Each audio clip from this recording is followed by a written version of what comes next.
Hi hello R G tailoring ಕ್ಲಾಸಿಗೆ ಸ್ವಾಗತ. ನಾನು ಒಂದು ನೆಟೆಡ್ ಬ್ಲೌಸನ್ನು ಸ್ಟಿಚ್ ಮಾಡ್ಕೊಂಡಿದ್ದೀನಿ. ನನಗಿದು ಬೇರೆಯವರಿಗೆ ಒಂದು ಬ್ಲೌಸ್ ಪೀಸ್ ತರೋದಕ್ಕೆ ಅಂತ ಅಂಗಡಿ ಹೋದಾಗ ನನಗೆ ತುಂಬ ಇಷ್ಟ ಆಯಿತು. ಹಾಗೆ ಸ್ಟಿಚ್ ಮಾಡಿ ತೋರಿಸಿದ್ರೆ ಆಯಿತು ಅಂತ ಹೇಳಿಬಿಟ್ಟು ಈ ಬ್ಲೌಸ್ ಪೀಸನ್ನು ತಂದುಬಿಟ್ಟು ಇವತ್ತು ಕಟ್ಟಿಂಗ್ ಆ್ಯಂಡ್ ಸ್ಟಿಚಿಂಗನ್ನು ಒಂದೇ ವಿಡಿಯೋದಲ್ಲಿ ಹಾಕಿದ್ದೀನಿ. ಯಾರಿಗೆಲ್ಲ ಈ ರೀತಿ ನೆಟ್ ಬ್ಲೌಸನ್ನು ಸ್ಟಿಚ್ ಮಾಡ್ಕೊಬೇಕು ಅಂತ ಇರ್ತೀರಾ, ವಿಡಿಯೋನ ಕೊನೆವರೆಗೂ ಎಂಡ್ವರೆಗೂ ನೋಡಿ ಅಂತ ಹೇಳ್ತೀನಿ. ಹಾಗೆ ಹೊಸಬ್ರು ನೋಡ್ತಾ ಇದ್ದರೆ ಸಬ್ಸ್ಕ್ರೈಬ್ ಮಾಡ್ಕೊಂಡು ನೋಡಿ ಫ್ರೆಂಡ್ಸ್. ಈ ಬ್ಲೌಸನ್ನು ನಾವು ನೆಟ್ಟೆಡ್ ಹೇಗೆ ಸ್ಟಿಚ್ ಮಾಡಿದ್ದೀವಿ ಅಂತ ಅಂದರೆ ತುಂಬ ಈಸಿಯಾಗಿ ನಿಮಗೆ ಅರ್ಥ ಆಗೋ ಥರ ಸ್ಟಿಚ್ ಮಾಡಿದ್ದೀವಿ ನೋಡಿ. ಇದು ಒಂದು ಬ್ಲೌಸನ್ನು ಹೊಸ ಪ್ಯಾಟ್ರನ್ ಸ್ಟಿಚ್ ಮಾಡಿದ್ದೀವಿ. ಈ ಬ್ಲೌಸಲ್ಲಿ ನಾವು ಏನು ಅಂದರೆ ಪ್ರಿನ್ಸ್ ಕಟ್ಟನ್ನು ಸ್ಟಿಚ್ ಮಾಡಿದ್ದೀವಿ. ಪ್ರಿನ್ಸ್ ಕಟ್ ತುಂಬ ಜನಕ್ಕೆ ಗೊತ್ತಿಲ್ಲ, ಅದು ಯಾವ ರೀತಿ ಈಸಿಯಾಗಿ ಸ್ಟಿಚ್ ಮಾಡಬೇಕು ಅಂತ. ಈ ವಿಡಿಯೋನ ಕೊನೆವರೆಗೂ ನೋಡಿದ್ರೆ ನಿಮಗೆ ಅರ್ಥ ಆಗುತ್ತೆ ನೋಡಿ. ಫಸ್ಟಿಗೆ ನಾನು ಮೈ ಉದ್ದನ ತೊಗೊಂಡ್ಬಿಟ್ಟು ನಾನು ಒಂದು ಸಿಲ್ಕ್ ಪೀಸು ಅಂದರೆ ಸಿಲ್ಕ್ ಪೀಸ್ ಬರುತ್ತಲ್ಲ ಅದು ಇಟ್ಕೊಂಡಿದ್ದೀನಿ. ಯಾಕಂದರೆ ಲೈನಿಂಗ್ ಪೀಸನ್ನೇ ನಾವು ಡೈರೆಕ್ಟಾಗಿ ನೆಟೆಡ್ ಪೀಸಿಗೆ ಹಾಕಿದ್ರೆ ಸ್ವಲ್ಪ ಡಲ್ ಆಗುತ್ತೆ. ಹಾಗಾಗಿ ನಾನಿದು ಕಟ್ಟಿಂಗು ಸ್ಟಿಚಿಂಗು ವಿಡಿಯೋದಲ್ಲಿ ತೋರ್ಸೋಕ್ಕೋಸ್ಕರ ಈ ಬ್ಲೌಸ್ ಪೀಸ್ ಒಂದು ಇತ್ತು ನನ್ನ ಹತ್ರ ಸಿಲ್ಕ್ ಪೀಸು, ಅದನ್ನೇ ನಾನು ತೊಗೊಳ್ತಾ ಇದ್ದೀನಿ ನೋಡಿ. 3.5 ಇಂಚು ಕುತ್ತಿಗೆ ಅಗಲ ತೊಗೊಂಡೆ ಮತ್ತು 3 ಇಂಚು ಶೋಲ್ಡರ್ ತೊಗೊಂಡೆ. ಹಾಗೆ ಅದು ಎರಡನ್ನೂ ಕೌಂಟ್ ಮಾಡಿದಾಗ 6 ಬಂತು. 6.5 ಅನ್ನೋದನ್ನು ನಾನು ಕಂಕ್ಳಿಗೆ ತೊಗೊಂಡೆ, ಅಂದರೆ ಹಾರ್ಮೋಲ್ ತೊಗೊಂಡೆ. ತುಂಬಾ ಈಸಿ. ಬೋಟ್ ನೆಕ್ಕಲ್ಲಿ ನೀವು ಹಾರ್ಮೋಲ್ ಡೌನಿಂಗನ್ನು ಇಡೋದು ತುಂಬಾ ಈಸಿ. ಯಾಕಂದರೆ ಭುಜ ಮತ್ತು ಕುತ್ತಿಗೆ ಅಗಲನ ಒಟ್ಟಿಗೆ ಸೇರಿಸಿದಾಗ ನಿಮಗೆ ಬರೋ ಅಂಥದ್ದಕ್ಕೆ ಅರ್ಧ ಇಂಚು ಎಕ್ಸ್ಟ್ರಾ ಸೇರಿಸಿದ್ರೆ ನಿಮಗೆ ಹಾರ್ಮೋಲ್ ಅನ್ನೋದು ಬಂದುಬಿಡುತ್ತೆ. ಈಗ ಫ್ರಂಟ್ ಡೀಪನ್ನು ನಾನು ಇಟ್ಕೊಳ್ತಿದ್ದೀನಿ 7.5. ವಿ ನೆಕ್ಕನ್ನು ಕೊಡೋದ್ರಿಂದ ನಾವು ಸ್ವಲ್ಪ 7.5 ಇಟ್ಕೊಂಡ್ವಿ. ಯಾಕಂದರೆ ವಿ ಶೇಪಲ್ಲಿ ಚೆನ್ನಾಗಿ ಕಾಣಿಸುತ್ತೆ. ಈಗ ಟ್ರೆಂಡಾಗಿ ಓಡ್ತಾ ಇರೋದು ವಿ ಶೇಪು. ಅದು ಯಾವ ರೀತಿ ಅಂದ್ಬಿಟ್ಟು ಈ ವಿಡಿಯೋದಲ್ಲಿ ಹೇಳ್ತಾ ಇದ್ದೀನಿ ನೋಡಿ. ಈ ರೀತಿ ಒಂದು ಬಾಕ್ಸ್ ಹಾಕ್ಕೊಂಡು ಹಾಕ್ಬಿಟ್ಟು ಈಗ ಪ್ರಿನ್ಸ್ ಕಟ್ಟಿಗೆ ನಾನು ಮಾರ್ಕ್ ಹಾಕ್ತಾ ಇದ್ದೀನಿ.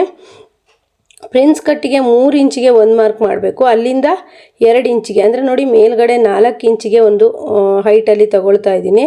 ನೆಕ್ಸ್ಟು ಈ ರೀತಿ ಅಂದರೆ ಪ್ರಿನ್ಸ್ ಕಟ್ ಸ್ಟಿಚ್ ಮಾಡ್ತಾ ಇರೋದು ಯಾರಿಗೆಲ್ಲ ಪ್ರಿನ್ಸ್ ಕಟ್ ತುಂಬಾ ಕಷ್ಟ ಅಂತಿರ್ತೀರೋ ಈ ಮೆಥಡ್ ಫಾಲೋ ಮಾಡಿ ನೋಡಿ. ಇಲ್ಲಿ ಇಟ್ಕೊಂಡ್ಬಿಟ್ಟು ಇದರ ಅರ್ಧನ ನಾವು ಈ ರೀತಿ ಒಂದು ಪಾಯಿಂಟ್ ಮಾಡಿಕೊಂಡು ಈ ಪ್ರಿನ್ಸ್ ಕಟ್ ಶೇಪ್ ಬರ್ತದೆ 2 ಇಂಚಿಗೆ ನೋಡಿ, 2 ಇಂಚಿಗೆ ಈ ರೀತಿ ಮಾರ್ಕ್ ಮಾಡಿ ಇಲ್ಲಿಂದ ಶೇಪನ್ನು ಕೊಟ್ಕೊಬೇಕು. ಇದು ಬ್ಲೌಸು ನಾವು ತುಂಬ ಜನಕ್ಕೆ ಟ್ರೈ ಮಾಡಿದ್ದೀವಿ, ಎಲ್ಲರೂ ಸಹಿತ ಅಷ್ಟೇ ನಾರ್ಮಲ್ 4 ಬ್ಲೌಸ್ಗಿಂತ ತುಂಬ ಚೆನ್ನಾಗಿ ನೀಟಾಗಿ ಫ್ರಂಟಲ್ಲಿ ಕೂರುತ್ತೆ ಅಂತ ನಮಗೆ ಖುಷಿಪಟ್ಟಿದ್ದಾರೆ. ಅಷ್ಟು ಚೆನ್ನಾಗಿ ಆಗುತ್ತೆ ನೋಡಿ. ಒಂದು ಅರ್ಧ ಇಂಚು ನಾವು ಹೊರಗಡೆ ತಗೊಂಡು ವಿ ಶೇಪ್ ಮಾರ್ಕನ್ನು ಮಾಡಬೇಕು. ಆಗ ವಿ ಶೇಪನ್ನು ತುಂಬ ಚೆನ್ನಾಗಿ ಬರುತ್ತೆ. ಬ್ಲೌಸು ತುಂಬಾ ಚೆನ್ನಾಗಾಗಿತ್ತು, ಫಿಟ್ಟಿಂಗ್ ಸಹಿತ ತುಂಬ ನೀಟಾಗಿತ್ತು. ಈಗ ಹಾರ್ಮೋಲ್ ಡೌನಿಂಗನ್ನು ಚೆಕ್ ಮಾಡ್ಕೊಳ್ತಾ ಇದ್ದೀನಿ. ಎದೆ ಸುತ್ತಳತೆ ಅಥವಾ ಹಾರ್ಮೋಲ್ ಒಂದೇ ಥರ ಬರಬೇಕು, ಬಂದಿದೆ ಹಾಗೇ. ಈಗ ಕಟ್ಟಿಂಗ್ ಮಾಡೋಣ. ಫಸ್ಟು ಹಾರ್ಮೋಲಲ್ಲಿ 4 ಪೀಸನ್ನು ಕಟ್ ಮಾಡ್ಕೊಳ್ಳೋಣ. ನಾವಿದು ಲೈನಿಂಗ್ ಅಲ್ಲ, ಇದು ಲೈನಿಂಗಿಂತನೂ ಮೇಲೆ ಹಾಕುವಂಥ ಒಂದು ಸಿಲ್ಕ್ ಪೀಸ್ ತೊಗೊಂಡಿದ್ದೀವಿ. ನೀವು ಒಳ್ಳೆ ಕ್ವಾಲಿಟಿ ಬೇಕಾದರೂ ತೊಗೊಂಡು ಹಾಕ್ಬೋದು. ನಾವು ಇದ್ರ ಒಳಗಡೆ ಮತ್ತೊಂದು ಲೈನಿಂಗ್ ಬರೋದ್ರಿಂದ ಇದು ಪರವಾಗಿಲ್ಲ, ನನ್ನ ಹತ್ರನೇ ಇತ್ತು ಒಂದು ಪೀಸು ಸೇಮ್ ಮ್ಯಾಚು, ಹಾಗಾಗಿ ಅದನ್ನೇ ತೊಗೊಂಡು ಸ್ಟಿಚ್ ಮಾಡ್ತಾಯಿದ್ದೀವಿ ನೋಡಿ. ಫ್ರಂಟಲ್ಲಿ 2 ಅಷ್ಟೇ ಸ್ವಲ್ಪ ಶೇಪ್ ತೆಗಿಬೇಕು. ಫ್ರಂಟಲ್ಲಿ 2 ಶೇಪನ್ನು ತೆಗಿಲೇಬೇಕು, ಇಲ್ಲ ಅಂದರೆ ಚೆನ್ನಾಗಿ ಬರೋದಿಲ್ಲ. ಫ್ರಂಟಲ್ಲಿ ಸ್ವಲ್ಪ ನೆರಿಗೆ ಬರುತ್ತೆ. ಈಗ ಪ್ರಿನ್ಸ್ ಕಟ್ ಮಾಡೋಣ ನೋಡಿ. ಈ ರೀತಿ 2 ಇಂಚಿಗೆ ಮಾರ್ಕ್ ಮಾಡಿಕೊಂಡು ಶೇಪ್ ತಗೊಂಡಿದ್ವಲ್ಲ, ಈ ರೀತಿ ಕಟ್ ಮಾಡ್ಕೊಳ್ಳಿ. ಅದಿಷ್ಟು ಉಳಿತಾ ಇರೋದು ವೇಸ್ಟ್ ಪೀಸು, ಅದು ಏನು ಕೌಂಟಿಗೆ ಬರಲ್ಲ. ಈಗ ಈ ರೀತಿ ಲೈನಿಂಗ್ ಅಟ್ಯಾಚ್ ಮಾಡಿಕೊಂಡು ಜಾಯಿಂಟ್ ಮಾಡೋದು ತುಂಬ ಚೆನ್ನಾಗಿ, ಅಂದರೆ ನೀವು ನಾರ್ಮಲ್ ಬ್ಲೌಸ್ಗಿಂತಲೂ ತುಂಬ ಚೆನ್ನಾಗಿ ಬರುತ್ತೆ. ನಾವು ಕಪ್ಸ್ ಪಾಯಿಂಟ್ ಚೆನ್ನಾಗಿ ಕೂರ್ತಾ ಇಲ್ಲ ಅನ್ನೋರಿಗೆಲ್ಲ ಇದೇ ಥರ ಪ್ರಿನ್ಸ್ ಕಟ್ಟನ್ನೇ ಸ್ಟಿಚ್ ಮಾಡಿ ಕೊಡ್ತಾ ಇದ್ದೀವಿ ನೋಡಿ. 3 ಇಂಚಿಗೆ ನಾವು ಫ್ರಂಟಲ್ಲಿ ಹೇಗೆ 3.5 ಇಂಚಿಗೆ ತೊಗೊಂಡ್ವೋ ಅದೇ ಥರ ಬ್ಯಾಕಲ್ಲೂ ಸಹಿತ 3.5 ಇಂಚಿಗೆ ತೊಗೊಂಡು ಒಂದು ಬಾಕ್ಸನ್ನು ಹಾಕ್ಬಿಟ್ಟು ಶೇಪನ್ನು ಕೊಡಬೇಕು. ಇದು ನೆಟೆಡ್ ಬ್ಲೌಸ್ ಆಗಿರೋದ್ರಿಂದ ನೀವು ಬ್ರಾಡಾಗಿ ತೊಗೋಬೋದು. ನಾನು ಸ್ವಲ್ಪ ಬ್ರಾಡು ಸ್ವಲ್ಪ ಅಷ್ಟು ಬೇಡ ಅಂದ್ಬಿಟ್ಟು ನನಗೆ ಬ್ರಾಡ್ನ ತೊಗೊಂಡಿಲ್ಲ. ಇದು ನಿಜವಾಗ್ಲೂ ಇವತ್ತು ರಾಮನವಮಿಗೆ ವೇರ್ ಮಾಡಬೇಕು ಅಂತೇಳ್ಬಿಟ್ಟು ಸ್ಟಿಚ್ ಮಾಡ್ಕೊಂಡಿದ್ದು ಬ್ಲೌಸ್ ಆಗಿತ್ತು. ಆದರೆ ರಾಮನವಮಿಗೆ ನಮಗೆ ಭಜನೆ ಸೀರೆನೇ ಉಟ್ಕೊಂಬರೋದಕ್ಕೆ ಹೇಳಿದ್ರಿಂದ ಇದನ್ನು ಸ್ಕಿಪ್ ಮಾಡಿದೆ. ಇನ್ನೊಂದು ದಿವಸ ಉಟ್ಕೊಂಡ್ಬಿಟ್ಟು ನಾನು ಹಾಕ್ತೀನಿ ನೋಡಿ. ಇದು ಬ್ಯಾಕಲ್ಲಿ ವಿ ಶೇಪ್ ಕೊಡೋಣ, ತುಂಬ ಚೆನ್ನಾಗಿ ಬರುತ್ತೆ ಅಂದ್ಬಿಟ್ಟು ಬ್ಯಾಕಲ್ಲಿ ವಿ ಶೇಪ್ ಕೊಟ್ವಿ. ಹಾಗೆ ಬ್ಯಾಕಲ್ಲಿ ಡೀಪ್ ಅನ್ನೋದು ನಾನು 10 ಇಂಚು ಅಥವಾ 10.5 ಇಂಚ್ ಇಟ್ಕೊಂಡಿದ್ದೀನಿ. ನಾನು ಅಷ್ಟೇ ಡೀಪನ್ನೇ ಇಟ್ಕೊಳ್ಳೋದು. ಬೋಟ್ ನೆಕ್ ಬ್ಲೌಸು ಮತ್ತು ಹಾಗೆ ಇದು ನೆಟೆಡ್ ಬ್ಲೌಸ್ ಆಗಿರೋದ್ರಿಂದ ಡೀಪ್ ನೀವು ಏನು ಸ್ವಲ್ಪ ಜಾಸ್ತಿ ಬೇಕಾದರೂ ತೆಗಿಬೋದು. ನನಗೆ ಸಾಕಂತ ಅನ್ನಿಸ್ತು, ಹಾಗಾಗಿ ನಾನು ಅಷ್ಟೇ ತಗೊಂಡೆ. ಈಗ ನೋಡಿ, ಈಗ ಸಿಲ್ಕ್ ಪೀಸ್ ಆದಮೇಲೆ ಲೈನಿಂಗು ಈಗ ಕಟ್ ಮಾಡ್ಕೊಂಡಿರೋ ಸಿಲ್ಕ್ ಪೀಸ್ ಮೇಲೆ ಲೈನಿಂಗ್ ಇಟ್ಬಿಟ್ಟು ಸ್ಟಿಚ್ ಮಾಡ್ಕೊಬೇಕು. ಯಾಕಂದರೆ ನೆಟೆಡ್ ಪೀಸ್ ಆಗಿರೋದ್ರಿಂದ ನೇರ ನಾವು ಲೈನಿಂಗನ್ನೇ ಕೊಟ್ಟಾಗ ಅಷ್ಟೊಂದು ಚೆನ್ನಾಗಿ ಕಾಣಿಸ್ತಿರ್ಲಿಲ್ಲ. ನಾವು ಇದಕ್ಕೂ ಮುಂಚೆ ಒಂದು ಸಿಲ್ವರ್ ಕಲರ್ ನೆಟೆಡ್ ಬ್ಲೌಸನ್ನು ಸ್ಟಿಚ್ ಮಾಡಿದ್ವಿ, ಅದಕ್ಕೂ ಸಹಿತ ಸೇಮ್ ಮೆಥಡನ್ನೇ ಫಾಲೋ ಮಾಡಿದ್ವಿ. ಡಿಸೈನ್ ಮಾತ್ರ ಬೇರೆ ಥರ. ಯಾರೆಲ್ಲ ಆ ವಿಡಿಯೋ ನೋಡಿಲ್ಲ ನೀವು ಈ ವಿಡಿಯೋನ ಫುಲ್ಲಾಗಿ ನೋಡಿ. ಈಗ ಸಿಲ್ಕ್ ಪೀಸನ್ನು ನಾವು ಲೈನಿಂಗ್ ಮೇಲೆ ಇಟ್ಬಿಟ್ಟು ಸ್ಟಿಚ್ ಮಾಡ್ಕೊಳ್ತೀವಿ. ಇದು ಬ್ಯಾಕ್ ಪಾರ್ಟು. ತುಂಬಾ ಈಸಿ ಮೆಥಡ್ ಇದೆ.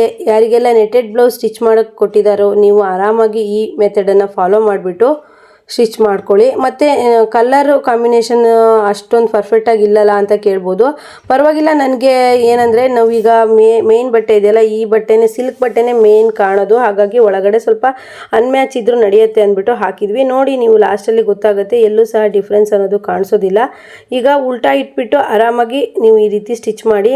ಸೇಮ್ ಮೆಥಡು ನಾನು ಹಿಂದಿನ ವಿಡಿಯೋಗಳಲ್ಲಿ ಯಾವ ರೀತಿ ಲೈನಿಂಗ್ ಅಟ್ಯಾಚ್ ಮಾಡೋದನ್ನು ಹೇಳ್ಕೊಟ್ಟಿದ್ದೀನೋ ಅದೇ ಥರ ಸೇಮ್ ಮೆಥಡು. ನೀವು ನೋಡಿ ಈ ರೀತಿ ಸ್ಟಿಚ್ ಮಾಡಿಕೊಂಡು ಇದ್ರ ಮೇಲೆ ನೀವು ನೆಟೆಡ್ ಪೀಸನ್ನು ಇಟ್ಬಿಟ್ಟು ಸ್ಟಿಚ್ ಮಾಡ್ಬೋದು. ತುಂಬಾ ಈಸಿ ಮೆಥಡಲ್ಲಿ ಹೇಳ್ಕೊಟ್ಟಿದ್ದೀವಿ. ಇದು ತುಂಬಾ ನಿಮಗೆ ಒಂದು ಯೂಸ್ಫುಲ್ ಆಗುವಂಥ ವಿಡಿಯೋ ಆಗುತ್ತೆ. ಹಾಗಾಗಿ ಮಿಸ್ ಮಾಡ್ದೇ ಸ್ಕಿಪ್ ಮಾಡ್ದೇ ಪೂರ್ತಿಯಾಗಿ ನೋಡಿ. ತುಂಬ ಜನಕ್ಕೆ ನೆಟೆಡ್ ಬ್ಲೌಸ್ ಪೀಸಲ್ಲಿ ಸ್ಟಿಚ್ ಮಾಡೋದಕ್ಕೆ ತುಂಬಾ ಕಷ್ಟಪಡ್ತಾರೆ, ಗೊತ್ತಾಗೋದಿಲ್ಲ. ಈ ಮೆಥಡು ಈಸಿಯಾಗಿದೆ, ಹಾಗೆ ಫುಲ್ ಅರ್ಥ ಆಗೋ ರೀತಿಯೇ ನಾನು ವಿಡಿಯೋ ಮಾಡಿ ಹಾಕಿದ್ದೀನಿ ನೋಡಿ. ನಾನು ಯಾಸ್ಮಿನ್ ಕೈಯಲ್ಲಿ ಸ್ಟಿಚ್ ಮಾಡಿಸಿದ್ದೀನಿ, ಯಾಕಂದರೆ ವಿಡಿಯೋ ನಾನು ಕವರ್ ಮಾಡಬೇಕಿತ್ತು, ಚೆನ್ನಾಗಿ ಗೊತ್ತಾಗೋ ಥರ ನಿಮಗೆ ವಿಡಿಯೋ ಹಾಕಬೇಕಿತ್ತು. ಹಾಗಾಗಿ ಯಾಸ್ಮಿನ್ ಕೈಯಲ್ಲಿ ಸ್ಟಿಚ್ ಮಾಡಿಸಿದ್ದೀನಿ. ಯಾಕಂದರೆ ತುಂಬ ಜನ ನಾನು ವೀಡಿಯೋಸ್ ನೋಡಿದ್ದೀನಿ, ಅದರಲ್ಲಿ ಏನಂತಂದರೆ ಕರೆಕ್ಟಾಗಿ ನೀವು ಏನು ಮಾಡ್ತಾ ಇರ್ತೀರ ಅಷ್ಟು ಗೊತ್ತಾಗೋದಿಲ್ಲ. ಹಾಗಾಗಿ ಇದು ನಾವು ಏನು ಕಟ್ಟಿಂಗು ಸ್ಟಿಚಿಂಗು ಮಾಡಿರ್ತೀವಿ ನಿಮಗೆ ಕರೆಕ್ಟಾಗಿ ಗೊತ್ತಾಗಬೇಕು ಅಂದರೆ ವಿಡಿಯೋ ಅನ್ನೋದು ತುಂಬ ಚೆನ್ನಾಗಿ ಕವರ್ ಮಾಡಬೇಕಾಗತ್ತೆ ನೋಡಿ. ಈಗ ಸಿಲ್ಕ್ ಪೀಸು ಲೈನಿಂಗ್ ಪೀಸು ಇಟ್ಟು ಸ್ಟಿಚ್ ಮಾಡಾದಮೇಲೆ ಯಾವ ಮಾರ್ಕಲ್ಲಿ ಇರುತ್ತೋ ಅದೇ ರೀತಿ ನೀವು ನೆಟೆಡ್ ಪೀಸನ್ನೇನು ಕಟ್ ಮಾಡ್ಕೊಳ್ಳೋದು ಬೇಡ. ನೆಟೆಡ್ ಪೀಸನ್ನು ಹಾಗೆ ಇಟ್ಬಿಟ್ಟು ನೀವು ಸ್ಟಿಚ್ ಮಾಡಿರ್ತೀರಲ್ಲ ಲೈನಿಂಗು ಸಿಲ್ಕ್ ಪೀಸು ಅದನ್ನು ಇಟ್ಬಿಟ್ಟು ಸ್ಟಿಚ್ ಮಾಡಿ. ಆಗ ನಿಮಗೆ ತುಂಬ ಕಷ್ಟ ಏನೂ ಆಗೋದಿಲ್ಲ, ಆರಾಮಾಗಿ ನೆಟೆಡ್ ಪೀಸಲ್ಲಿ ನೀವು ಸ್ಟಿಚ್ ಮಾಡ್ಬೋದು. ನೋಡ್ತಾ ಇದ್ದೀರಾ ನೋಡಿ. ನನಗೆ ಏನಾಯಿತು ಅಂದರೆ ನೆಟೆಡ್ ಪೀಸ್ ಏನೋ ತೊಗೊಬಂದುಬಿಟ್ಟೆ, ಅದಕ್ಕೆ ಸೇಮ್ ಮ್ಯಾಚ್ ಬಟ್ಟೆನೇ ಲೈನಿಂಗ್ ಬಟ್ಟೆನೇ ನನಗೆ ಸಿಗಲಿಲ್ಲ. ತುಂಬ ದಿವಸದಿಂದ ವಿಡಿಯೋ ಮಾಡಬೇಕು ಅಂತ ಹೇಳಿ ಬ್ಲೌಸ್ ಪೀಸನ್ನು ಇಟ್ಕೊಂಡು ಲೈನಿಂಗನ್ನು ಹುಡುಕಿ ಸಾಕಾಯಿತು. ಕಾಟನ್ ಲೈನಿಂಗ್ ತಂದರೆ ಅದಕ್ಕೆ ಅಷ್ಟೊಂದು ಸೂಟ್ ಆಗ್ತಾನೆ ಇರಲಿಲ್ಲ, ಅಂದರೆ ನೆಟೆಡ್ ಪೀಸು ಡಲ್ ಆಗ್ತಾಯಿತ್ತು. ಅದಕ್ಕೋಸ್ಕರ ಸಿಲ್ಕ್ ಪೀಸೇ ಒಂದು ನನ್ನ ಹತ್ರನೇ ಇರೋದೊಂದು ಹುಡುಕ್ಬಿಟ್ಟು ಹಾಕಿದ್ದೀನಿ, ಪರ್ಫೆಕ್ಟ್ ಮ್ಯಾಚ್ ಆಗ್ತಾಯಿತ್ತು. ಇದು ಬ್ಲೌಸು ನನಗೆ ಒಂದು ಸೀರೆ ಇತ್ತು, ಅದು ಕರೆಕ್ಟಾಗಿ ಮ್ಯಾಚಿಂಗ್ ಆಗೋ ಥರ ಇತ್ತು. ಹಾಗೆ ನಮ್ಮ ವ್ಯೂವರ್ಸಿಗೆ ಈ ವಿಡಿಯೋಸ್ ತೋರಿಸ್ದಂಗೂ ಆಯಿತು ಅಂತ ಹೇಳ್ಬಿಟ್ಟು ನಾನು ಈ ರೀತಿ ಸ್ಟಿಚ್ ಮಾಡಿಕೊಂಡು ಕಟ್ ಮಾಡಿದ್ರೆ ಈಸಿನೇ ಆಗುತ್ತೆ ನೋಡಿ. ಈಗ ಬ್ಯಾಕ್ ಪಾರ್ಟ್ ಈಸಿನಾ ನನಗೆ ಕಮೆಂಟ್ ಮಾಡಿ ಹೇಳಿ ನೋಡಿ. ಈಗ ಬೋಟ್ ನೆಕ್ ಆಗಿರೋದ್ರಿಂದ ಒಂದು 2.5 ಇಂದ 3 ಇಂಚಿಗೆ ಡೌನಿಂಗನ್ನು ತೆಗಿಬೇಕು. 2.5 ತೆಗೆದ್ವಿ ನಾವು.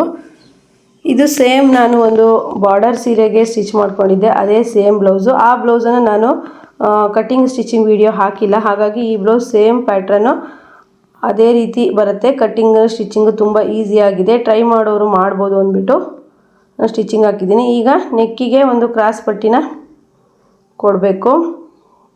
ಫ್ರಂಟ್ ಪಾರ್ಟನ್ನು ಮಿಸ್ ಮಾಡ್ದೇ ಸ್ಕಿಪ್ ಮಾಡ್ದೇ ವಿಡಿಯೋ ಫುಲ್ ನೋಡಿ, ಯಾಕಂದರೆ ಪ್ರಿನ್ಸ್ ಕಟ್ಟು ಸ್ಟಿಚ್ ಮಾಡೋದಕ್ಕೆ ಕಷ್ಟ ಅನ್ನೋರಿಗೆ ತುಂಬಾ ಈಸಿ ಆಗುತ್ತೆ. ಬ್ಯಾಕಲ್ಲಿ ಈ ರೀತಿ ಒಂದು ಮಡಚಿ ಸ್ಟಿಚ್ ಮಾಡ್ತೀವಿ, ಇದೇನು ಅಷ್ಟೊಂದು ಕಷ್ಟ ಆಗಲ್ಲ. ನೀವು ಪ್ಲೈನ್ ನೆಟೆಡ್ ತಂದುಬಿಟ್ಟು ಈ ರೀತಿ ಇಟ್ಬಿಟ್ಟು ಸ್ಟಿಚ್ ಮಾಡಿಬಿಟ್ಟು ಎಂಬ್ರಾಯ್ಡ್ರಿ ಬೇಕಾದರೂ ಹಾಕ್ಬೋದು. ನನ್ನ ಒಂದು ಸ್ಯಾರಿಗೆ ನಾನು ಅದೇ ರೀತಿ ಸ್ಟಿಚ್ ಮಾಡ್ಕೊಂಡಿದ್ದೆ, ತುಂಬ ಗ್ರ್ಯಾಂಡ್ ಲುಕ್ ಕೊಡುತ್ತೆ. ಈ ಬ್ಲೌಸನ್ನು ನಾನು ವೇರ್ ಮಾಡಿ ನಿಮಗೆ ಯಾವ ರೀತಿ ಬಂತು ಅಂದ್ಬಿಟ್ಟು ಪೋಸ್ಟಲ್ಲಿ ಹಾಕ್ತೀನಿ ನೋಡಿ. ಬ್ಯಾಕ್ ಪಾರ್ಟು ಈ ರೀತಿ ರೆಡಿ ಆಯಿತು, ಬ್ಯಾಕಲ್ಲಿ ವಿ ಶೇಪ್ ಇಟ್ಟಿದ್ದೀವಿ. ಈಗ ಫ್ರಂಟು ಪ್ರಿನ್ಸ್ ಕಟ್ ಮಾಡಿದ್ವಲ್ಲ ಆ ಪೀಸನ್ನೆಲ್ಲ ಲೈನಿಂಗ್ ಮೇಲೆ ಇಟ್ಬಿಟ್ಟು ಅಟ್ಯಾಚ್ ಮಾಡ್ಕೋಬೇಕು. ನೆಕ್ಸ್ಟು ನೆಟೆಡ್ ಪೀಸ್ ಮೇಲೆ ಇಟ್ಬಿಟ್ಟು ಸ್ಟಿಚ್ ಮಾಡಿಕೊಂಡ್ರೆ ಆಯಿತು ನೋಡಿ. ಪ್ರಿನ್ಸ್ ಕಟ್ಟನ್ನು ಸ್ಟಿಚ್ ಮಾಡ್ಕೊಳ್ಳಿ, ತುಂಬಾ ಚೆನ್ನಾಗಿ ಬರುತ್ತೆ. ಇನ್ನು ನೆಕ್ಸ್ಟ್ ವಿಡಿಯೋದಲ್ಲಿ ನಾನು ಪ್ರಿನ್ಸ್ ಕಟ್ಟಿಗೆ ಕಪ್ಸ್ ಕೊಡೋದು ಯಾವ ರೀತಿ ಅಂದ್ಬಿಟ್ಟು ಹೇಳ್ಕೊಡ್ತೀನಿ. ಯಾರಾದರೂ ಹೊಸಬ್ರು ನೋಡ್ತಾ ಇದ್ದರೆ ಸಬ್ಸ್ಕ್ರೈಬ್ ಮಾಡ್ಕೊಳ್ಳಿ ನೋಡಿ. ಎರಡೂ ಸೈಡಿನ ಬಲಭಾಗ ಎಡಭಾಗ ಸೈಡಿನ ಪ್ರಿನ್ಸ್ ಕಟ್ ಪೀಸನ್ನು ನಾವು ಅಟ್ಯಾಚ್ ಮಾಡ್ತಾಯಿದ್ದೀವಿ. ಇದು ಆ ಕಡೆ ಈ ಕಡೆ ಸೈಡ್ ಬರೋವಂಥ ಪೀಸು.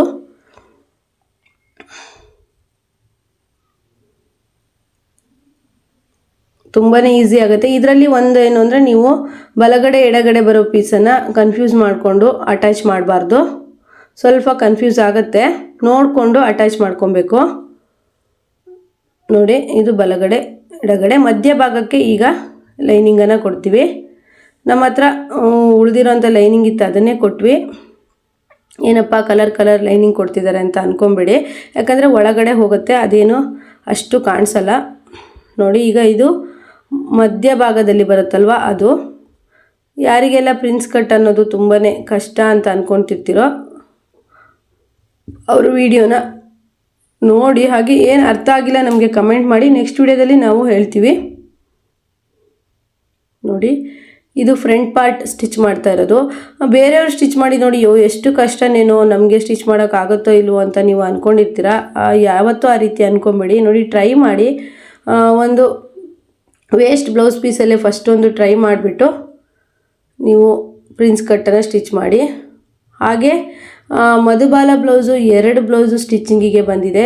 2 ಬ್ಲೌಸ್ ಸ್ಟಿಚ್ ಆದಮೇಲೆ ಹೇಗೆ ಬಂದಿದೆ ಅಂತ ಹೇಳ್ಬಿಟ್ಟು ನಾನು ನಿಮಗೆ ಹಾಕ್ತೀನಿ. ಹಾಗೆ ಈ ಮಧುಬಾಲ ಬ್ಲೌಸು ಬೇರೆ ಪ್ಯಾಟ್ರನಲ್ಲಿ ಇರೋದು, ಅದನ್ನು ಸ್ಟಿಚಿಂಗ್ ಕಟ್ಟಿಂಗ್ ಸಾಧ್ಯ ಆದರೆ ಹಾಕ್ತೀನಿ. ನೋಡಿ, ಫ್ರಂಟ್ ಪಾರ್ಟ್ ಇದು ವಿ ಶೇಪ್ ಬಂದಿದೆ. ಈಗ ಫಸ್ಟು ಈ ರೀತಿ ಲೈನಿಂಗು ಮತ್ತು ಸಿಲ್ಕ್ ಪೀಸನ್ನು ಅಟ್ಯಾಚ್ ಮಾಡಿಕೊಂಡು ಈಗ ನೆಟೆಡ್ ಪೀಸ್ ಅದ್ರ ಮೇಲೆ ಇಟ್ಬಿಟ್ಟು ಸ್ಟಿಚ್ ಮಾಡಿದ್ರೆ ತುಂಬಾ ಈಸಿ ಆಗುತ್ತೆ. ನೀವು ಈ ರೀತಿ ಸಿಲ್ಕ್ ಪೀಸ್ ಇದ್ದರೆ ನೆಟೆಡ್ ಪೀಸ್ ಅನ್ನೋದು ತುಂಬಾ ಚೆನ್ನಾಗಿ ಕಾಣಿಸುತ್ತೆ. ಅದೇ ನೀವು ಲೈನಿಂಗ್ ಪೀಸನ್ನು ಕೊಟ್ಟರೆ ಸ್ವಲ್ಪ ಡಲ್ ಹೊಡೆಯುತ್ತೆ. ಒಳ್ಳೆ ಕ್ವಾಲಿಟಿ ನೀವು ಸಿಲ್ಕ್ ಪೀಸನ್ನು ತಂದು ಕೊಟ್ಟರೆ ಇನ್ನೂ ಚೆನ್ನಾಗೇ ಬರುತ್ತೆ. ನನಗೆ ಈ ಪರವಾಗಿಲ್ಲ ಅನ್ನಿಸ್ತು, ಅದಕ್ಕೋಸ್ಕರ ನಾನು ಇದನ್ನೇ ಸ್ಟಿಚ್ ಮಾಡಿಕೊಂಡೆ. ಅಂದರೆ ಇದು ರೇರ್ ಕಲರ್ ಆಗಿರೋದ್ರಿಂದ ಈ ಕಲರು ನಂಗೆ ಸಿಲ್ಕ್ ಪೀಸ್ ಸ್ವಲ್ಪ ಸಿಗ್ತಾನೆ ಇರಲಿಲ್ಲ ನಮ್ಮೂರ ಅಂಗಡಿಯಲ್ಲಿ. ನೋಡಿ, ಈ ರೀತಿ ಫ್ರಂಟ್ ಪಾರ್ಟಲ್ಲಿ ನೀವು ಪ್ರಿನ್ಸ್ ಕಟ್ ಆ ಕಡೆ ಈ ಕಡೆ ಕಟ್ ಮಾಡಿರೋ ಪೀಸನ್ನು ಸಹಿತ ಇದೇ ರೀತಿನೇ ಇಟ್ಬಿಟ್ಟು ಸ್ಟಿಚ್ ಮಾಡ್ಕೋಬೋದು. ಹೇಗೆ ಬಂತು, ಅರ್ಥ ಆಗ್ತಾ ಇದೆಯೋ ನಮ್ಮ ಸ್ಟಿಚಿಂಗ್ ಕಟ್ಟಿಂಗು, ಯಾವ ರೀತಿ ಕಟ್ಟಿಂಗ್ ಸ್ಟಿಚಿಂಗ್ ವಿಡಿಯೋ ಹಾಕಬೇಕು, ನಿಮಗೆ ಯಾವ ರೀತಿ ವೀಡಿಯೋಸ್ ಇಷ್ಟ ಅನ್ನೋದನ್ನು ನನಗೆ ಕಮೆಂಟ್ ಮಾಡಿ. ಕೆಲವೊಬ್ಬರು ಮೋಟಿವೇಶನ್ ವಿಡಿಯೋ ಹಾಕಿ ಅಂತಾರೆ, ಹಾಗೆ ನೀವು ಕಟ್ಟಿಂಗ್ ಸ್ಟಿಚಿಂಗ್ ವಿಡಿಯೋ ಹಾಕಿ ಅಂತಾರೆ. ನನಗೆ ಯಾವ ರೀತಿ ನಿಮಗೆಲ್ಲ ವಿಡಿಯೋಸ್ ಬೇಕು ಅಂದ್ಬಿಟ್ಟು ನನಗೆ ಕಮೆಂಟ್ ಮಾಡಿ, ನಾನು ಅದೇ ರೀತಿ ವೀಡಿಯೋಸ್ಗೆ ಟ್ರೈ ಮಾಡ್ತೀನಿ. ನಮ್ಮ ವೀಡಿಯೋಸ್ ಒಬ್ಬರಿಗೆ ಹೆಲ್ಪ್ ಆಗೋಂಗಿರಬೇಕು, ಅಂದರೆ ಯೂಸ್ಫುಲ್ ಆಗಿರಬೇಕು. ನೀವು ನಮ್ಮ ವೀಡಿಯೋನ ಒಂದು 20 ನಿಮಿಷ ಕೊಟ್ಬಿಟ್ಟು ನೋಡ್ತಾ ಇದ್ದೀರಾ ಅಂತಂದರೆ ನಿಮ್ಗೆ ಅದರಿಂದ ಒಂದು 10 ನಿಮಿಷದ್ದಾದರೂ ನಿಮಗೆ ಒಂದು ಅದರಲ್ಲಿ ಉಪಯೋಗ ಆಗಬೇಕನ್ನೋದು ನನ್ನ ಒಂದು ಆಶಯ. ನೋಡಿ, ಈ ರೀತಿ ಫ್ರಂಟಲ್ಲಿ ಲೈನಿಂಗು ಮತ್ತು ಸಿಲ್ಕ್ ಪೀಸನ್ನು ಕೊಟ್ಟು ಹೊಲಿದಿದ್ವಿ. ಈಗ ಇಟ್ಬಿಟ್ಟು ಉಲ್ಟಾ ಫೋಲ್ಡ್ ಮಾಡಿ ಕೊಡ್ತಾಯಿದ್ವಿ. ಉಲ್ಟಾ ಫೋಲ್ಡ್ ಮಾಡಿ ಕೊಡೋದ್ರಿಂದ ತುಂಬಾ ಚೆನ್ನಾಗಿ ಬರುತ್ತೆ. ನಾವು ಇದಕ್ಕೆ ಎಕ್ಸ್ಟ್ರಾ ಲೇಸು ಪೈಪಿಂಗು ಏನೂ ಕೊಡದೇ ಇರೋದ್ರಿಂದ ನೀವು ಟೆನ್ಷನ್ ಮಾಡ್ಕೊಳ್ಳೋದು ಬೇಡ. ಈ ರೀತಿ ಉಲ್ಟಾ ಕೊಟ್ಬಿಟ್ಟು ಹೊಲಿಬೋದು. ಹೆಚ್ಚು ಕಡಿಮೆ ಈ ಬ್ಲೌಸನ್ನು ನಾವು 15ರಿಂದ 20 ನಿಮಿಷದಲ್ಲಿ ಮುಗಿಸಿದ್ದೀವಿ. ಅಷ್ಟು ಸ್ಪೀಡಾಗಿ ಸ್ಟಿಚ್ ಮಾಡಿದ್ದೀವಿ. ಅಂದರೆ ನೋಡಿ, ಈ ಬ್ಲೌಸ್ಗೆ ನಾನು ಇದು ಬ್ಲೌಸು ನಂದು, ಬೇರೆಯವ್ರಿಗೆ ಹೊಲ್ಕೊಟ್ರೆ ನಾವು 500 ತಗೊಳ್ತೀವಿ. 20-25 ನಿಮಿಷದಲ್ಲಿ ಒಂದು 500 ದುಡಿತೀವಿ ಅಂತ ಅಂದರೆ ಟೈಲರಿಂಗ್ ಕೆಲಸದಲ್ಲಿ ಎಷ್ಟು ಒಂದು ಒಳ್ಳೆ ಲಾಭ ಇದೆ ಅನ್ನೋದು ನೀವು ತಿಳ್ಕೊಳ್ಳಿ. ಅದೇ ನಾನು ಹೇಳೋದೇನು ಅಂದರೆ, ಹೊಸ ಪ್ಯಾಟರ್ನ್ ಬಂತು ಅಂದರೆ ನೀವು ಟ್ರೈ ಮಾಡಿ. ಫಸ್ಟಿಗೆ ವೇಸ್ಟ್ ಬಟ್ಟೆಲಿ ಟ್ರೈ ಮಾಡಿ, ನೆಕ್ಸ್ಟು ನೀವು ನಿಮ್ಮ ಬ್ಲೌಸ್ಗೆ ಟ್ರೈ ಮಾಡಿಕೊಂಡು ನೆಕ್ಸ್ಟು ನೀವು ಕಸ್ಟಮರ್ಗೆ ಸ್ಟಿಚ್ ಮಾಡಿಕೊಡ್ಬೋದು. ಸ್ವಲ್ಪ ಕಷ್ಟ ಆದ್ರೂ ಕಡಿಮೆ ಟೈಮಲ್ಲಿ ಜಾಸ್ತಿ ಅರ್ನಿಂಗ್ಸನ್ನು ಮಾಡ್ಬೋದು. ತುಂಬ ಜನ ದಿನ ಇಡೀ ಹೊಲಿತಾ ಇರ್ತಾರೆ ಸಾದಾ ಬ್ಲೌಸು, ಬರೀ ಲೈನಿಂಗ್ ಬ್ಲೌಸು. ಅದು 200 ಕೊಟ್ಟರೆ ನಾವು ಅದನ್ನು 5 ಬ್ಲೌಸ್ ಹೊಲಿದ್ರೂ 1000 ರೂಪಾಯಿ ಬರುತ್ತೆ. ಇದರಲ್ಲಿ 2 ಬ್ಲೌಸ್ ಹೊಲಿದ್ರೆ ನಾವು 1000 ರೂಪಾಯಿನ ದುಡಿಬೋದು. ಮತ್ತು ಹೊಸ ಪ್ಯಾಟ್ರನ್ ಯಾರು ಸ್ಟಿಚ್ ಮಾಡ್ತಾ ಇರ್ತಾರೋ ಅಲ್ಲಿಗೆ ಕಸ್ಟಮರ್ ಜಾಸ್ತಿ ಬರ್ತಾರೆ ಅಂತ ಹೇಳ್ತೀನಿ. ಹಾಗಾಗಿ ನಾನು ನಿಮಗೆಲ್ಲ ಹೆಲ್ಪ್ಫುಲ್ ಆಗಲಿ ಅಂದ್ಬಿಟ್ಟು ನಾನು ಹೊಸ ಕಟ್ಟಿಂಗ್ ಸ್ಟಿಚಿಂಗ್ ವಿಡಿಯೋನ ಹಾಕ್ತಾ ಇರ್ತೀನಿ. ಈಗ ಪ್ರಿನ್ಸ್ ಕಟ್ ಮಾಡಿದ್ವಲ್ಲ, ಫ್ರಂಟ್ ಪಾರ್ಟ್ ಎಡಗಡೆ ಬಲಗಡೆ ಇತ್ತಲ್ವ, ಆ ಪೀಸನ್ನು ನಾನೀಗ ನೆಟ್ಟೆಡ್ ಕೊಟ್ಟು ಸ್ಟಿಚ್ ಮಾಡಿಸ್ತಾ ಇದ್ದೀನಿ. ಫ್ರೆಂಡ್ಸ್, ವಿಡಿಯೋದಲ್ಲಿ ಅರ್ಥ ಆಗ್ತಿದೆಯಾ ನಿಮಗೆಲ್ಲ ಕ್ಲಿಯರಾಗಿ ಅಂತೇಳ್ಬಿಟ್ಟು ನನಗೆ ಕಮೆಂಟ್ ಮಾಡಿ. ಸ್ವಲ್ಪ ಧ್ವನಿ ಪ್ರಾಬ್ಲಮ್ ಇರೋದ್ರಿಂದ ನಿಮಗೆ ಕರೆಕ್ಟಾಗಿ ಗೊತ್ತಾಗ್ತಿದೆಯೋ ಇಲ್ಲೋ ಅಂತೇಳಿ ನಂಗೆ ಗೊತ್ತಾಗ್ತಾ ಇಲ್ಲ. ಕರೆಕ್ಟಾಗಿ ಕೇಳಿಸ್ತಿದೆಯಾ ಅಂತೇಳ್ಬಿಟ್ಟು ಕಮೆಂಟ್ ಮಾಡಿ. ಧ್ವನಿ ಸರಿಯಾಗಲಿ ಅಂತೇಳಿ ಕೂತ್ರೆ ತುಂಬ ದಿವಸನೇ ಆಗೋಯ್ತು, ಧ್ವನಿ ಯಾಕೋ ಸರಿಯಾಗೋ ಥರ ಕಾಣಿಸಿಲ್ಲ. ಹಾಗಾಗಿ ನಾನು ವಿಡಿಯೋ ನಿಲ್ಸೋದು ಬೇಡ, ವಿಡಿಯೋ ಕಂಟಿನ್ಯೂಸ್ ಮಾಡೋಣ ನಿಮಗೋಸ್ಕರ ಅಂದ್ಬಿಟ್ಟು ಏನೇ ಸ್ಟಿಚ್ ಮಾಡಿದ್ರೂ ನಾನು ವೀಡಿಯೋಸನ್ನು ಹಾಕ್ತಾ ಇದ್ದೀನಿ. ನೋಡಿ, ಈಗ ಪ್ರಿನ್ಸ್ ಕಟ್ ಎಡಗಡೆ ಬಲಗಡೆನ ಕರೆಕ್ಟಾಗಿ ಇಟ್ಕೊಂಡು ನೋಡಿ. ಅಂದರೆ ನೀವು ಮಧ್ಯ ಭಾಗದಲ್ಲಿ ಪ್ರಿನ್ಸ್ ಕಟ್ಟಿಂಗ್ ಆಗಿರುತ್ತಲ್ಲ, ಅದನ್ನು ಇಟ್ಕೊಂಡು ನೋಡಿಕೊಂಡೇ ಸ್ಟಿಚ್ ಮಾಡ್ತಾ ಇರಬೇಕು. ಯಾಕಂದರೆ ಇದು ಉಲ್ಟಾ ಆಗುವಂಥ ಸಾಧ್ಯತೆ ಇರುತ್ತೆ. ಹಾಗೆ ಫ್ರೆಂಡ್ಸ್, ನಾನು ಎಂಬ್ರಾಯ್ಡ್ರಿ ಡಿಸೈನ್ ಕಲಿತಾ ಇರೋದ್ರಿಂದ ಇನ್ನು ನೆಕ್ಸ್ಟ್ ಒಂದು 20 ದಿವಸದೊಳಗೆ ನಿಮಗೆ ಎಂಬ್ರಾಯ್ಡ್ರಿ ಡಿಸೈನ್ ಎಲ್ಲ ಹೇಗೆ ಸ್ಟಿಚ್ ಮಾಡೋದು ಅಂದ್ಬಿಟ್ಟು ನಾನು ವಿಡಿಯೋನ ತುಂಬ ಚೆನ್ನಾಗಿ ಮಾಡಿ ಹಾಕ್ತೀನಿ ನಿಮಗೆ. ಯಾಕಂದರೆ ಅದು ತುಂಬ ಜನಕ್ಕೆ ಹೆಲ್ಪ್ಫುಲ್ ಆಗ್ಬೋದು. ನೋಡಿ, ಪ್ರಿನ್ಸ್ ಕಟ್ಟನ್ನು ಈ ರೀತಿ ಕೊಡಬೇಕು. ನಿಮಗೆ ಪ್ರಿನ್ಸ್ ಕಟ್ ಕೊಡೋದೆಲ್ಲ ಸ್ವಲ್ಪ ಅರ್ಥ ಆಗಲಿಲ್ಲ ಅಂದರೆ ನೆಕ್ಸ್ಟ್ ವಿಡಿಯೋದಲ್ಲಿ ಪ್ರಿನ್ಸ್ ಕಟ್ ಕೊಡೋದು ಅಷ್ಟೇ ನಾನು ವಿಡಿಯೋದಲ್ಲಿ ಹಾಕ್ತೀನಿ ನಿಮಗೆ. ನೋಡಿ, ಫ್ರಂಟ್ ಪಾರ್ಟು ಈ ರೀತಿ ರೆಡಿ ಆಯಿತು.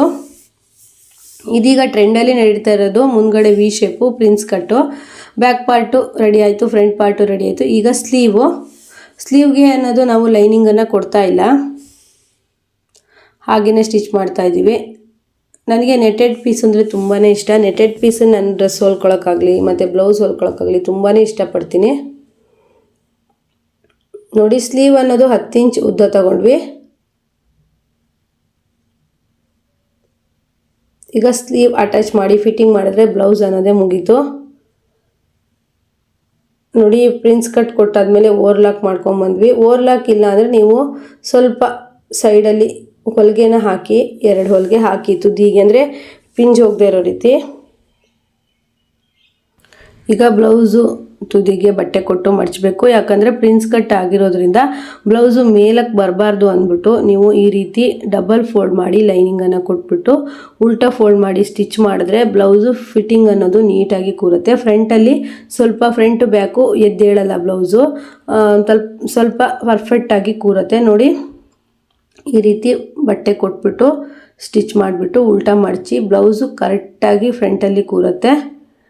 ಇದು ತುಂಬ ನಾವು ಎಲ್ಲರಿಗೂ ಬ್ಲೌಸು ಟ್ರೈ ಮಾಡಿದ್ವಿ, ತುಂಬ ಚೆನ್ನಾಗಿ ಬಂದಿದೆ ಪ್ರಿನ್ಸ್ ಕಟ್ಟು ಫ್ರಂಟಲ್ಲಿ. ಯಾರಾದರೂ ಪ್ರಿನ್ಸ್ ಕಟ್ ಇಟ್ಕೊಬೇಕು ಅಂದರೆ ನೋಡಿ ಟ್ರೈ ಮಾಡಿ. ಪ್ರಿನ್ಸ್ ಕಟ್ಟ ಅಂತ ಅನ್ನೋರಿಗೆಲ್ಲರಿಗೂ ಸಹಿತ ನಾವು ಈ ಸ್ಟಿಚ್ ಮಾಡಿಕೊಟ್ಟಿದ್ದೀವಿ. ಎಷ್ಟು ನೀಟಾಗಿ ಕೂತಿದೆ ಅಂದರೆ ತುಂಬ ಚೆನ್ನಾಗಿ ಕಾಣ್ತಾ ಇತ್ತು. ಅದೇ ಥರ ಹೊಲೀರಿ ಅಂತಲೂ ಸಹಿತ ಹೇಳ್ತಾ ಇದ್ದಾರೆ. ಪ್ರಿನ್ಸ್ ಕಟ್ಟಲ್ಲಿ ಬೆಲ್ಟ್ ಸಹಿತ ಕೊಡ್ಬೋದು, ಬೆಲ್ಟ್ ಪಟ್ಟಿ ಸಹಿತ. ನಾವು ಬೆಲ್ಟ್ ಪಟ್ಟಿಯನ್ನು ಕೊಟ್ಟಿಲ್ಲ, ಆದರೆ ಬ್ಲೌಸ್ ಮಾತ್ರ ಅಷ್ಟು ಪರ್ಫೆಕ್ಟಾಗಿ ಕೂತಿದೆ. ನಾನು ವೇರ್ ಮಾಡಿ ನಿಮಗೆ ವಿಡಿಯೋ ಹಾಕ್ತೀನಿ. ಇವತ್ತು ಸ್ವಲ್ಪ ರಾಮನವಮಿ ಇರೋದ್ರಿಂದ ಸ್ವಲ್ಪ ಬ್ಯುಸಿ ಇದ್ದಿದ್ದರಿಂದ ಇಷ್ಟು ಕಟ್ಟಿಂಗು ಸ್ಟಿಚಿಂಗು ವಿಡಿಯೋನ ಹಾಕಿದ್ದೀನಿ. ವಿಡಿಯೋನ ನೋಡಿ ಸಪೋರ್ಟ್ ಮಾಡಿ, ಹಾಗೆ ಲೈಕ್ ಮಾಡೋದನ್ನು ಮರಿಬೇಡಿ. ನಮಗೂ ಸಹಿತ ಇನ್ನೂ ಹೊಸ ಡಿಸೈನ್ ಬ್ಲೌಸನ್ನು ನಿಮಗೆ ಸ್ಟಿಚ್ ಮಾಡಿ ಹಾಕೋದನ್ನು ಇಷ್ಟ ಆಗುತ್ತೆ. ಯಾಕಂದರೆ ಲೈಕೇ ಬರಲಿಲ್ಲ ಅಂದರೆ ನಾವು ಇಷ್ಟೆಲ್ಲ ಕಷ್ಟಪಟ್ಟಿರೋದು ವ್ಯರ್ಥ ಆಗುತ್ತೆ.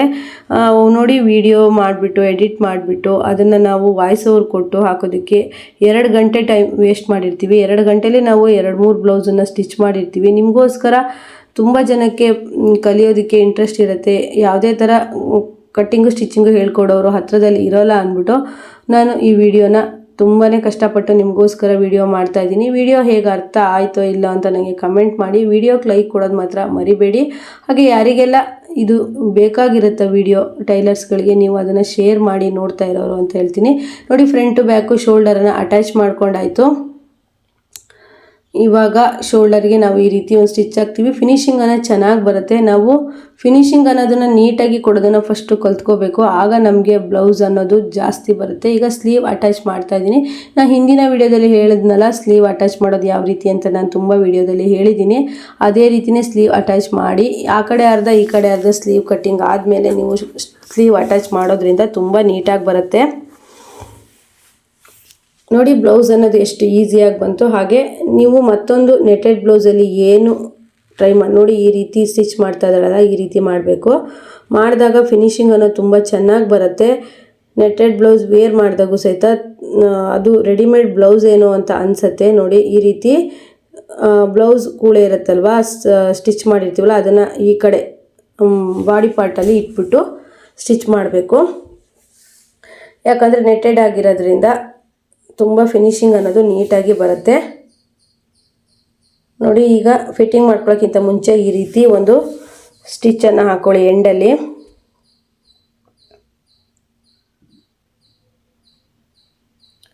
ಬ್ಲೌಸ್ ಮಾತ್ರ ತುಂಬ ಚೆನ್ನಾಗಾಗಿತ್ತು. ನಾನು ವೇರ್ ಮಾಡಿಬಿಟ್ಟೆ ವಿಡಿಯೋದಲ್ಲಿ ಹಾಕಬೇಕು ಅಂತ ಅಂದ್ಕೊಂಡೆ. ಇವತ್ತು ಸ್ವಲ್ಪ ಆಗಲಿಲ್ಲ. ನಾನು ಇನ್ನೊಂದು 2-3 ದಿವಸದಲ್ಲಿ ಈ ಸ್ಯಾರಿ ಬ್ಲೌಸ್ ಹೇಗಾಗಿದೆ ಅಂದ್ಬಿಟ್ಟು ನಾನು ಪೋಸ್ಟಲ್ಲಿ ಹಾಕ್ತೀನಿ. ನೋಡಿ, 2 ಸ್ಲೀವ್ಗೂ ಅದೇ ರೀತಿ ಕೊಟ್ಬಿಟ್ಟು ಹಾಗೆ ಫಿಟ್ಟಿಂಗು ಮಧ್ಯ ಕಸ್ಟಮರ್ ಬಂದರು. ನಾನು ಕಸ್ಟಮರ್ ಮಾತಾಡಿಸಿ ಬರೋಷ್ಟೊತ್ತಿಗೆ ಫಿಟ್ಟಿಂಗ್ ಮಾಡಿಬಿಟ್ಟಿದ್ಲು.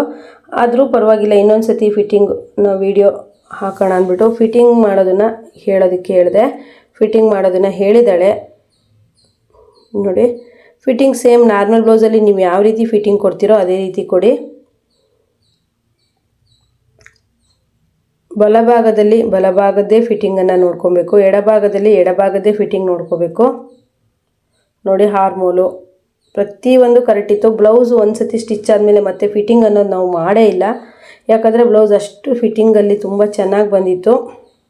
ಯಾರಿಗೆಲ್ಲ ಶೋಲ್ಡರ್ ಡ್ರಾಪ್ ಪ್ರಾಬ್ಲಮ್ ಇರುತ್ತೆ, ಬ್ಲೌಸ್ ನನಗೆ ಎಷ್ಟು ಹೊಲ್ಕೊಂಡ್ರು ಕರೆಕ್ಟಾಗಿ ಶೋಲ್ಡರಲ್ಲಿ ಕೂರ್ತಿಲ್ಲ ಅನ್ನೋರು ಈ ರೀತಿ ಬ್ಲೌಸನ್ನು ಟ್ರೈ ಮಾಡ್ಬೋದು. ತುಂಬ ಚೆನ್ನಾಗಾಗುತ್ತೆ, ಶೋಲ್ಡರ್ ಡ್ರಾಪ್ ಅನ್ನೋದಾಗಲ್ಲ, ಬ್ಲೌಸು ಸಹಿತ ಕಂಫರ್ಟ್ ಆಗಿರುತ್ತೆ, ಬ್ಯಾಕ್ ಡೀಪ್ ಸಹಿತ ನೀವು ಜಾಸ್ತಿ ಇಟ್ಕೋಬೋದು ಅಂತ ಈ ವಿಡಿಯೋನ ಇಲ್ಲಿಗೆ ಮುಗಿಸ್ತಾ ಇದ್ದೀನಿ. ನೆಕ್ಸ್ಟ್ ವಿಡಿಯೋದಲ್ಲಿ ಮತ್ತೆ ಸಿಗೋಣ. ಎಲ್ರಿಗೂ ಬಾಯ್.